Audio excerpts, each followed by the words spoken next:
Another cold winter's day here in Wesel, Germany, and we want to check out those here, the Honor Magic 8 Pro versus the Vivo X300 Pro 4K 60 frames per second video. And the interesting thing here is that I'm running, as of today, the latest software on both to see how good the 4K 60 video is. So the Honor is the Chinese variant. You can see here the version number 10.0.0.120. This is a Chinese version of the phone because the global version had to go back to Honor. But yeah, this one here also doesn't have those issues with video recording and stuttering that hopefully are already fixed. So it's an old kind of thing for the global version. This is the Chinese version here of the Honor. And we have the software version of the Vivo. As you see here, this is also the Chinese version 16.0.22.21W. This is the version of the Vivo X300 Pro that I have here, also a Chinese version. So I think it's fair and square to check both of them out, how they're doing. So let's do it. Both side by side, now front-facing video, and what you can see here on both is that both feature autofocus. So the Vivo has autofocus and the Honor also has autofocus. So this is a great day for people who like to have autofocus on the front-facing cameras for vlogging, for example. Both also have 0.8 times magnification and 1x magnification.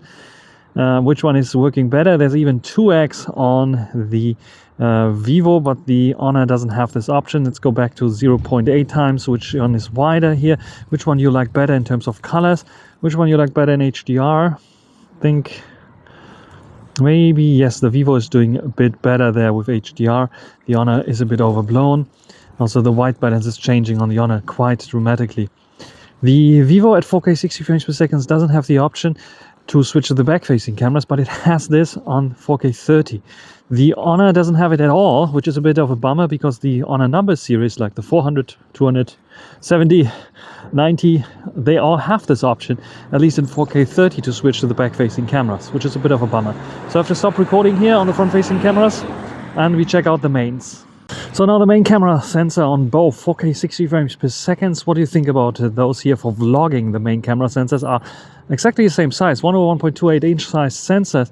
They're not the same sensors, I think, but what do you think about both of them? Which one is performing better with bokeh? Which one is performing better with colors and stabilization here? What do you think? We can also at 4K 60 frames per second switch to the ultra wide angle. Let's do it first on the Honor, pressing a button, and then on the Vivo as well. So this is the ultra wide angle. It's a lot wider on the Honor, actually. I think it's 12 millimeters or 13 millimeters, where we have 15 millimeters on the Vivo. So it's a lot wider there on the Honor for sure. What do you think about stabilization, colors, quality of the HDR maybe as well? There's a bit of sun there in the background. What do you think about both of them? Which one is performing better? And yeah, we will stop recording now and perform a little zoom test. So we start off with the ultra wide angle. You can see already that the ultra wide angle is a lot wider there on the Honor. We go directly to 2x on both. Which one is smoother there? Which one is a bit more moody? I think the Honor is raising the shadows quite a bit and it's sharpening things up quite a bit as well. I don't like this year's Honor so much, I have to say. I think the Magic 6 series still was better. Magic 7 also had this over sharpening issue that I really don't like. Yeah, walking a little bit, so stabilization on the main is pretty good on both, as you see here. Let's go to 3.7x zoom and let's go to 3.5x zoom. And then we go to 10x here, which is a dedicated button. On the Honor, I have to swipe in to go to 10x already. So there's no dedicated button. Which one has better stabilization? Which one is a bit sharper there than the other? 4K 60 frames per second here on the latest software. We can go on the Honor up to 15x and we can go up to 20x on the Vivo, which is quite interesting. So let's go maybe also to the 15x to see how they compete with each other. So which one is better? Seems to be a bit more cropped in on the Vivo still. Let's go back to 1x. So which one is performing better? Timmy on the leash as well, as you see. And yeah, we're walking this way. How good is stabilization on both of them? How good is HDR? I'll be completely honest with you, the Vivo looks a bit better, for sure, than the Honor, especially when it comes to the main camera video, because I was way too yellow, way too brightened up on the Honor just to make me beautiful, and it's a dark, cold winter day, and the Vivo captured this scene perfectly. But it's depending on what you like. You can see the scene as well here. Colors on the Vivo much moodier, maybe even moodier than the actual scene is. So the Honor is not completely wrong there, but it's just too brightened up, too bright, and yeah, too sharpened up as well. So I like also the bokeh on the Vivo a bit better, a bit more creamy, a bit more bokeh-licious than on the Honor. Let's perform another zoom test, 3.7x and 3.5x. So which one is better there also in terms of stabilization and colors? I have to say, in terms of colors, the Honor is a bit too warm, where the Vivo captures the colors a bit more. So yeah, in video, I think it's a clear win for the Vivo being a lot better there. Also, I think the Vivo finally fixed the issues when switching between camera sensors, where it was a bit blurry and had some exposure issues before. So I think they switched this out and it's fixed finally. So I would give this win easily for the Vivo here. But you can write down your comments in the comment section of this video. Timmy is doing a dump right now, so I have to clean it up. That's it for this video. Hope you enjoyed it. Happy New Year. Until the next time. Bye. Another feature where Vivo is far ahead of Honor is portrait video. I'm recording at 4K 60 frames per second portrait video here on the X300 Pro. No external mic, so how good is the internal mic here on the X300 Pro? This is 4K 60 frames per second with portrait video. Fake background blur set to f2.8, which is the default. Actually, the default is turned off, but if you turn on the background blur, this is what you get.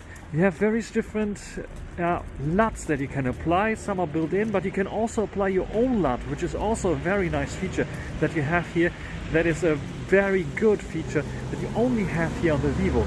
Yes, there was a movie mode on Honor phones before, but it's not there anymore, and it was also limited to 30 frames per second, so no 60 frames per second. So even if it would be there, probably it still would be having the limit of 30 frames per second. Sadly, it's not there anymore, because this one had the best color science with the classic LUT, which is still sadly not available there on the Honor, and hopefully they will bring it back, but my hopes are dying out. I think they had it there and they're not bringing it back anymore for maybe licensing reasons, I don't know.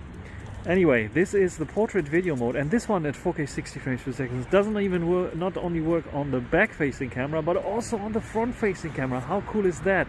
So let me show you the front facing camera. Before I show you the front-facing camera, I'm showing you that there's also a possibility to record portrait video with the 3.5x telezoom sensor. It's quite nice. So this is Timmy, as you see here. It's also adding the fake background blur there. Also two other things there, if I want to. Things that are of course closer by. This is why I'm using the example of Timmy there. So yeah, very, very nice indeed that you have the option to do this as well. There you can see the nice fake background blur. It's working nice. And this is now the front-facing camera with 4K 60 frames per second and cinema video mode, actually, with f2.8 and cinematic bokeh set up as well. So how cool is that? So this is working nicely, focusing on my face, get nice background blur. And because HDR is so good on this camera, I think with the cinematic portrait mode, video mode, you can even get away in filming this, and people might think this is a DSLR or the main camera sensor of the X300 Pro. This is how good it is, which is quite fantastic, I would say. And yeah, if you want to focus on stuff, how does it work? Because it has autofocus. There we go. Yeah, it's... This is, I think, the only downside, where it's like optimized for face focus only. So if you have something that you want to hold in your hands and do this, this is where it becomes obvious that it's a fake blur that it's adding to it. But nevertheless, what do you think about this one here? And also the audio quality. So you saw 4K 60 frames per second video of the Honor Magic 8 Pro. Don't have a microphone, by the way, just the internal mics of the Honor Magic 8 Pro, which is one of the good things. It has perfect mics, almost better than the Vivos for sure. I found a little trick to get the Honor Magic 8 Pro working a lot better here with just in video mode or in pro video mode, but in normal video mode you can also do it, the exposure, bring it down to minus 0.7 EV, and then you get this moody kind of look that you want. You don't want this overexposure kind of look. Hopefully Honor can fix this also with software still, but yeah, in general I stand to what I said. The Vivo X300 Pro by default in its video mode 4K 60 is a bit better there with colors. And what about stabilization? You have to be the judge there. You can write down in the comments what you think about those here. And yeah, this is the Magic 8 Pro. Yeah, the Magic 8 Pro can perform a lot better, and I'm, as an overall device, can tell you that I like the Magic 8 Pro thanks to its a bit more compact body and nicer speakers, and maybe even a bit software, and overall feel a little bit better than the Vivo X300 Pro as a device. As a camera, phone and video recording device, the Vivo is probably the one that will get you out of the box better results, except for the internal mics, because the internal mics here on the Honor are just perfect. So in terms of sound, Honor is really one of the best out there right now. So that's it now for this video, for real.